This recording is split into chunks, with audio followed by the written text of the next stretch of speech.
नमस्कार, मी मृणाली पिळणकर. तुम्ही पाहत आहात LS मराठी. पाहुयात काही महत्त्वाच्या बातम्यांचा वेगवान आढावा.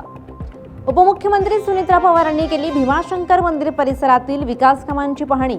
उपमुख्यमंत्र्यांच्या पाहणीवेळी पोलिसांचा मोठा बंदोबस्त. फडणवीसांनी शेतकऱ्यांशी चुकीचं वागू नये, 2 दिवसात सरकारनं निर्णय घ्यावा, राजू शेट्टींची मागणी. वाशिममध्ये कांदा उत्पादक शेतकरी अडचणीत, कांद्याला मिळतोय अल्पदर, शेतकऱ्यांमध्ये तीव्र नाराजीचं वातावरण. धाराशिव जिल्ह्यात पाणी टंचाईच्या झळा, घागरभर पाण्यासाठी नागरिकांची पायपीट. शासन पाण्याचं नियोजन करतं, मग आम्हालाच पाणी टंचाईची झळ कशी, नागरिकांचा संतप्त सवाल.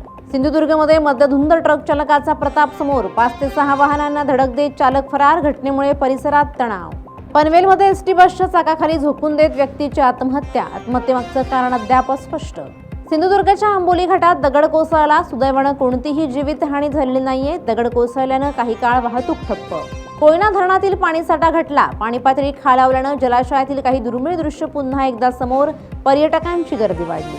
पुण्याच्या दौंडमध्ये कर्णकर्कश आवाज करणाऱ्या बुलेटवर पोलिसांची कारवाई. 19 बुलेटचे मॉडिफाईड सायलेन्सर पोलिसांनी काढले. मालेगावचं तापमान जूनमध्येही 42 अंशावर, उकाड्यानं नागरिक हैराण. पावसाच्या आगमनाची प्रतीक्षा. या होत्या आताच्या घडीच्या काही महत्त्वाच्या बातम्या. अशाच महत्त्वाच्या बातम्यांसाठी पाहत रहा LS मराठी.